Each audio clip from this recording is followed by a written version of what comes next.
Oi pessoal, tudo bem? Então aproveitando, né, o espaço agora que nós temos, nessa plataforma virtual, e em virtude também, né, da quarentena que foi, instituída em prol do bem comum, que é um dos elementos, né, que nós estamos estudando, esse semestre, nós vamos aproveitar então esse canal para que possamos também rever alguns pontos da matéria, para sanar algumas dúvidas. Eu tenho deixado também um material pronto para vocês poderem, acompanhar alguns exercícios. Então é de fundamental importância, né, a gente manter, né, essa interação para que todos nós, né, possamos, eh, alcançar, né, essa fase de forma, eh, mais plena possível e também, mantendo a calma diante dos últimos acontecimentos. Como eu falei para vocês, nós estudamos, né, em uma das primeiras aulas que nós vimos os grandes aspectos conceituais do direito. Vimos que o direito, né, poderia ser concebido como uma norma, poderia ser concebido como uma faculdade, poderia ser concebido, como ciência, como fato social e também como valor, referente à justiça. Dando continuidade, então, a esses grandes aspectos e estudando cada um mais, de forma específica, o que nós vamos ver hoje? Hoje nós vamos estabelecer, então, uma diferenciação de alguns elementos, que interagem com o direito e que nós precisamos, então, fazer essa diferenciação para que a gente possa enxergar, né, quando se trata de uma norma jurídica, quando se trata de uma norma social, quando se trata de uma norma, eh, de caráter, moral. Então é importante a gente estabelecer esses elementos de diferenciação para que a gente possa então, né, enxergar isso de uma forma mais, específica. E também revermos aquilo que realmente, né, pertence a nós, do mundo jurídico, né, referente ao que é do contexto jurídico. Bom, a gente viu, né, que não existe sociedade sem direito, não existe direito sem sociedade. O direito é sim um mecanismo de organização social, é de fundamental importância dentro de um sistema, principalmente objetivando o quê? Além do regramento, né, o equilíbrio dessas relações, né? Como eu falei para vocês, imagine se nós não tivéssemos regras, se nós não tivéssemos elementos, né, de contenção social, que sociedade a gente viveria, né? A gente praticamente viveríamos num estado de selvageria, como eu já falei para vocês. Então, o objetivo maior ao momento de estabelecermos as regras são quais? Acima de tudo, que nós possamos viver dentro de uma sociedade, cada um com seus direitos, com as suas obrigações, mas acima de tudo, para que haja um equilíbrio, uma coesão dessa sociedade. Então, a finalidade acima de tudo do direito é sim a busca de uma harmonia social. Por muito tempo se falou que o direito buscava, na verdade, a paz social. Não deixa de ser, num aspecto mais geral, né, a paz social. No entanto, falar em paz já impacta muito referente a alguns tipos de relações que a gente tem dentro da sociedade. Nem todas as relações são pacíficas, né? Nós vivemos grandes relações também conflituosas, né? Que o Estado, por mais que tente regular essas relações, não consegue fazer seu trabalho. Então, a paz por si só é um conceito um pouco abstrato, e aí, com a passagem, né, de tempo e a própria evolução da sociedade, a gente percebe que, na verdade, o fim é relacionado à coesão social, à harmonização social. E dentro dessa harmonização, nós precisamos estabelecer quais são os tipos de normas que nós vamos visualizar a fim de que haja sim uma harmonização dentro da sociedade. E quais são essas normas? nós temos normas de caráter social, normas de caráter religioso, normas de caráter moral e normas de caráter jurídico. Então, nós temos pelo menos 4 grandes tipos de normas que ajudam, então, a formar as relações sociais. E agora nós vamos ver, então, como é que a gente pode diferenciar uma da outra a fim de que fique estabelecido o que são normas de caráter jurídico, normas de caráter social, normas de caráter religioso e normas de caráter moral. Que é esse um dos pontos que nós vamos abordar no fim dessa aula. Primeiramente, é interessante, né, estabelecer de que, e reiterando aquilo que foi colocado no início, a sociedade ela não vive sem um regramento, ela não vive sem o direito, né? Existe um doutrinador chamado Giorgio Del Vecchio que diz, né, onde há o homem, há a sociedade, e onde há a sociedade, há o direito. Logo, onde há o homem, há também o direito. Então, o direito, na verdade, existe para justamente estabelecer a harmonização da sociedade, mas, acima de tudo, estabelecer o regramento existente dentro dessa sociedade. Ou seja, a ampla, né, possibilidade de nós equilibrarmos as relações respeitando aonde inicia o direito de um e aonde vai o direito do outro.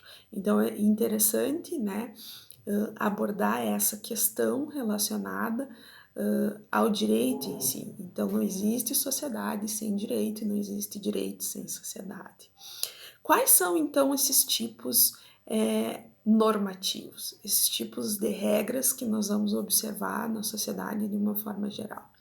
A primeira delas, e eu vou iniciar, né, falando em sociedade, são as regras sociais, né, são aquelas convenções sociais que a gente estabelece de uma forma geral dentro da sociedade e que a gente as usa, né, para poder ter relações de caráter social de uma forma equilibrada. Podemos exemplificar essas regras, também denominadas regras de conduta, que na verdade são regras de conduta social, que são aquelas formalidade nas relações, ter relações mais formais, relações informais, termos regras de conduta relacionada à linguagem, regras de conduta relacionada a exemplos sociais, né, do tipo dentro de uma situação a gente precisa então respeitar, né, o trato social, como aqueles que nós temos senhor, senhora, então são vários tipos de regras sociais que são usadas dentro da sociedade de uma forma geral para a gente estabelecer então um mínimo de convivência, né? Então são regras de cortesia, regras de cerimonial, regras de linguagem, regras de etiqueta, de protocolo, de educação. Então, são todas aquelas regras que nós temos de convivência social e que são amplamente difundidas, passadas de geração para geração, com o objetivo de estabelecer uma harmonização entre vários grupos da sociedade. Então, eu como professor e vocês como alunos, a gente sabe que em vários países do mundo o professor tem uma autoridade configurada, formal e que é questão de respeito, sim, então esses são regras de caráter social. E inúmeras outras que a gente pode estabelecer, por exemplo, toda vez que a gente chega atrasado, a gente pede desculpa pelo atraso, tentar manter sempre os horários, que a gente mantém os compromissos, né? Então, todas essas regras são de caráter social. É interessante notar que existem algumas características próprias dessas regras, que são, primeiro, o aspecto social, né? Tem que ser regras que estabeleçam normativas de convívio social entre a sociedade, né? Não existe regra, por exemplo, do indivíduo com o indivíduo mesmo. Isso a gente chama de disciplina, né? Então, são regras que envolvem, então, um grupo ou uma coletividade, justamente envolvendo a parte social. Segundo, essas regras são exteriores, né? Elas são exteriorizadas na sociedade de uma forma geral. Ou seja, não são regras internas, são regras de convivência social, então elas precisam ser caracterizadas socialmente. Por exemplo, como eu falei, uma formalidade entre uma pessoa jovem e um senhor. Outro aspecto é que normalmente essas regras sociais elas não exigem uma contraconduta, né? Elas são unilaterais e fazem parte do contexto em que a sociedade vive. Ou seja, tem pessoas que são mais formais, tem pessoas que são menos informais, então pertence ao indivíduo e ao seu grupo social. Então é muito normal a gente ter como uma característica também essa unilateralidade dessas normas de caráter social.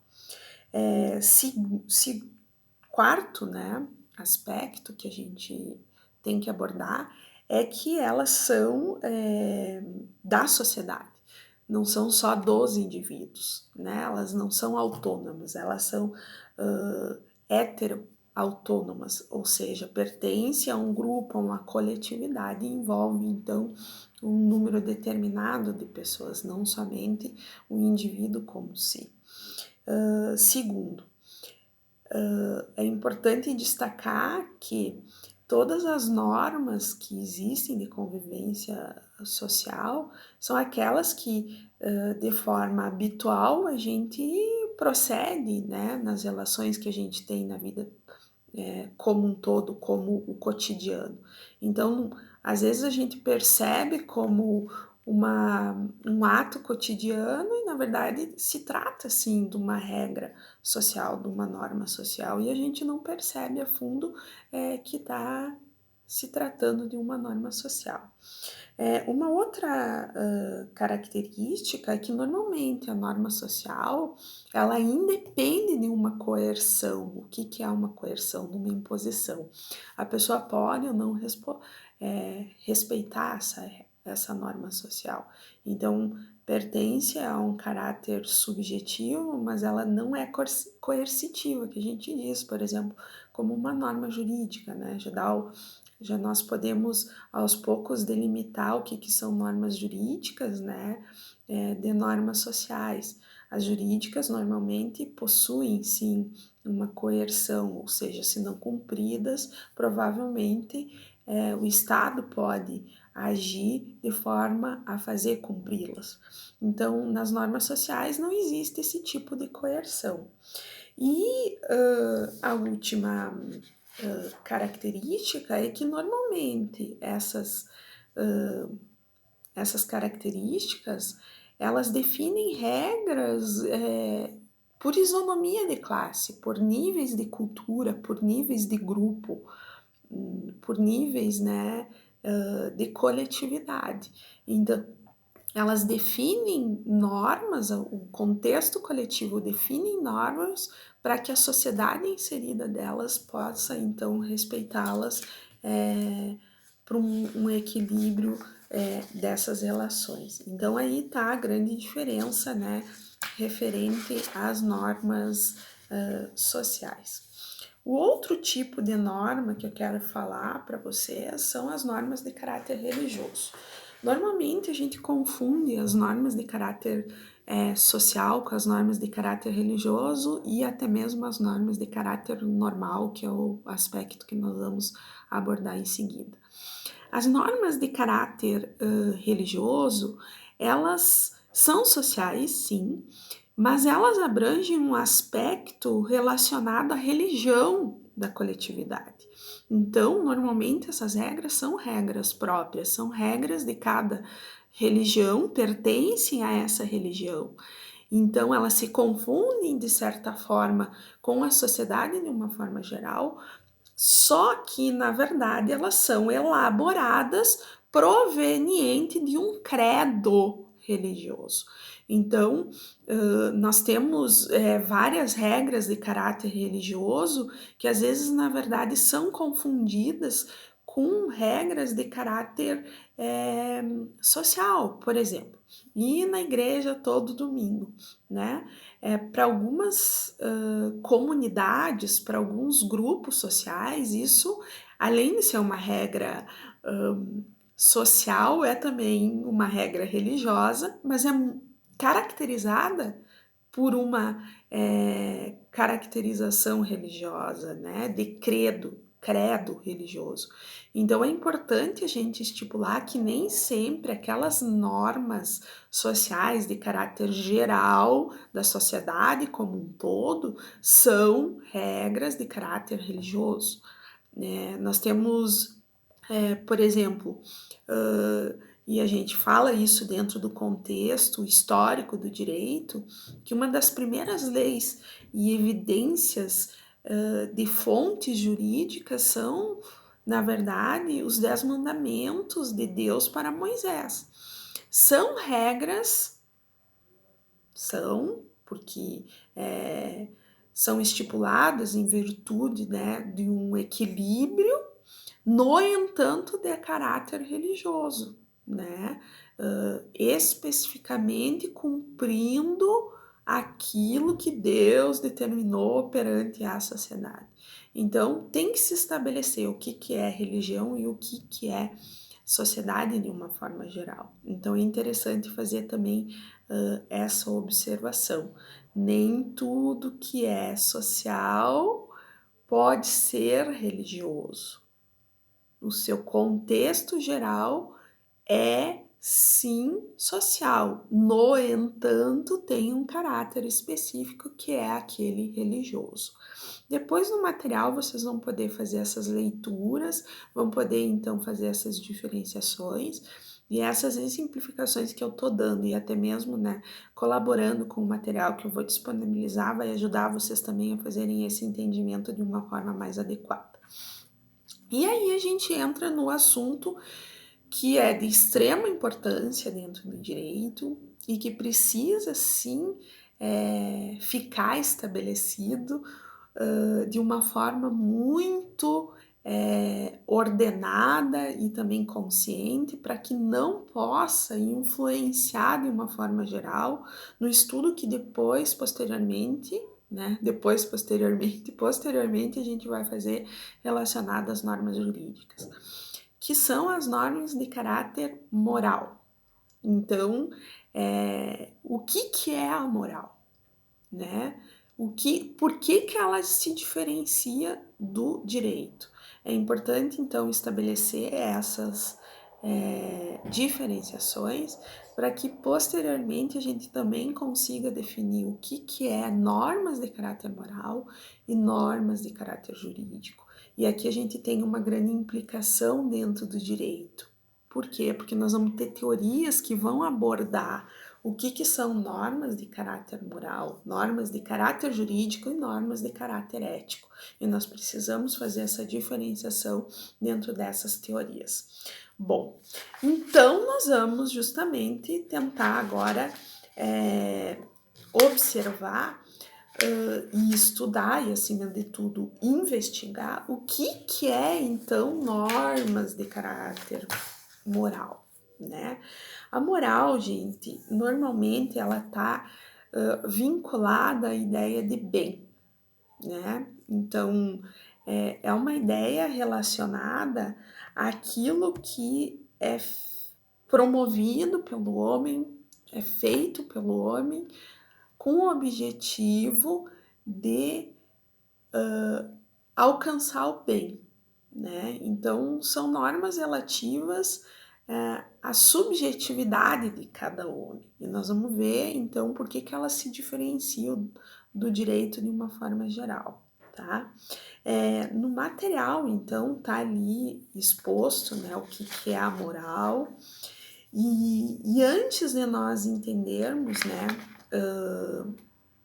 o que é a diferenciação entre direito e moral, nós precisamos, acima de tudo, estabelecer quais são os aspectos referentes então, à moral e ao direito, tá? Para daí, então, estabelecer a diferença entre um e o outro. A moral, ela é abrangida, né, dentro dos seus aspectos subjetivos, ela faz parte do ser humano como um todo. Então, eu sempre gosto de, acima de tudo, trazer um exemplo que é muito prático, para que vocês possam visualizar de uma forma específica qual é a diferenciação entre a moral e o direito. Por exemplo, eu chego dentro da sala de aula e quero descartar um lixo, um papel, uma folha de ofício, embrulho essa folha de ofício e simplesmente jogo no chão. Esse é um tipo, né, de infração, de não cumprimento de uma norma moral, né? Por óbvio que eu, como professora, deveria dar o exemplo, né? Não pegar e não jogar um papel no chão. Mas o que eu quero trazer com esse exemplo é que, na verdade, eu estou infringindo, né? Estou ultrapassando o limite de uma norma moral, porque a conscientização de eu estar fazendo aquele ato em si é de caráter subjetivo. Eu não vou ter uma repreensão, né? Uma imposição de uma pena. Posso ter alguns olhares de reprovação por parte de vocês, mas a minha conduta em si, ela não vai ter a característica que traz a norma jurídica, que é revestida da norma jurídica. E nós vamos já entender o porquê dessa diferenciação. Diferentemente, por exemplo, de eu pegar e estacionar o carro no lugar que é reservado para cadeirantes. Eu sei das minhas implicações referentes à infração desse tipo de regra jurídica. Então, aqui a gente já começa, então, a delimitar, na verdade, a diferenciação entre uma e a outra, tá? E agora nós vamos especificamente falar, então, sobre essas diferenciações. Primeiro, eu quero falar que a moral ela é subjetiva, enquanto o direito, na verdade, é formal. Né? A moral ela faz parte dos aspectos relacionados à pessoa na sua intimidade, enquanto o direito está relacionado com a sociedade de uma forma geral. E aí vai, então, uma das grandes diferenciações entre direito e moral. Qual é? Primeiro, que o direito ele é determinado, enquanto a moral é de caráter geral, ou seja, pertence à sociedade de uma forma geral, mas é de indivíduo para indivíduo. Então, se refere muito mais ao aspecto subjetivo dele. Por tempos, grandes filósofos falavam numa moral coletiva, numa moral individual, até nós temos vários contextos relacionados à moral, mas o importante aqui é estabelecer que o direito é determinado, enquanto a moral ela é geral, ela pertence à sociedade de uma forma geral, mas não existe um ato específico que a caracterize, né? Ou seja, ela faz parte do contexto que ela está envolvida, né? Ela chega a ser, inclusive, uma norma de caráter social. A segunda diferenciação é que o direito ele é bilateral, enquanto a moral ela é unilateral. Bilateral por quê? Porque dentro do direito eu sei que eu possuo direitos e a outra parte também possui direitos, assim como a outra parte possui obrigações e eu também possuo obrigações. Então, é uma relação bilateral. Eu preciso de uma outra pessoa para que possa, então, existir normas de caráter jurídico. Enquanto a moral, ela é unilateral, ela pertence subjetivamente à pessoa. Né? Então, ela não precisa dessa interação com um outro ser humano. Ela precisa, na verdade, somente dessa pessoa e pertence somente essa pessoa, a forma de agir dessa pessoa. Nós também temos como diferenciação que o direito ele é exteriorizado, ele faz parte das relações exteriores, ou seja, tudo está no nosso exterior, enquanto a moral é interior, é subjetiva, como eu falei para vocês já. Então tem essa diferenciação, porque o direito eu consigo enxergar ele nas relações, enquanto a moral às vezes eu não consigo.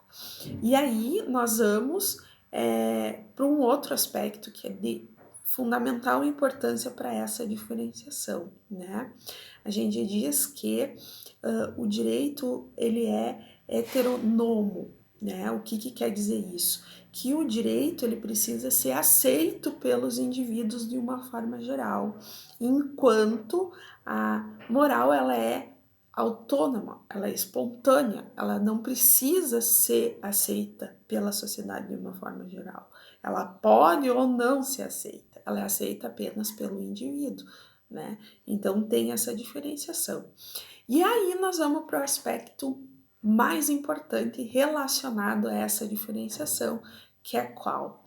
Enquanto o direito ele é coercitivo, ou seja, ele pode ser exigido pelo Estado, ele pode ser imposto, ele pode ser cumprido, determinado, a moral ela é incoercitiva, ou seja, ela não depende de coerção, ela não é imposta, ela nasce espontaneamente, como eu já falei no aspecto interior.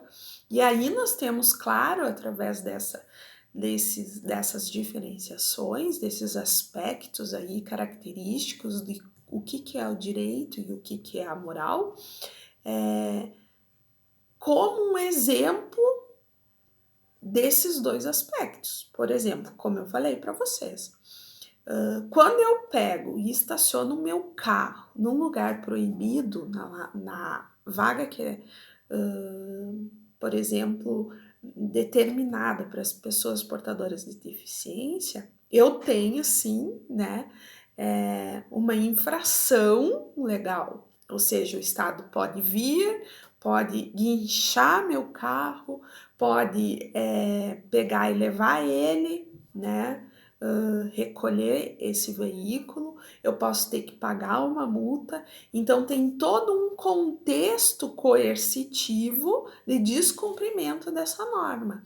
Enquanto, por exemplo, eu pegar e jogar um papel numa sala de aula, não existe uma imposição, não existe uma punição relacionada a isso, né? O que pode acontecer, por exemplo, é uma reprovação por parte dos alunos. A professora Luciana simplesmente pegou e jogou um papel dentro da sala de aula e agiu de uma forma inconsciente, mal educada. Não existe, então, uma imposição. Por óbvio que eu estou fazendo uma questão errada, né? Estou fazendo um ato errado.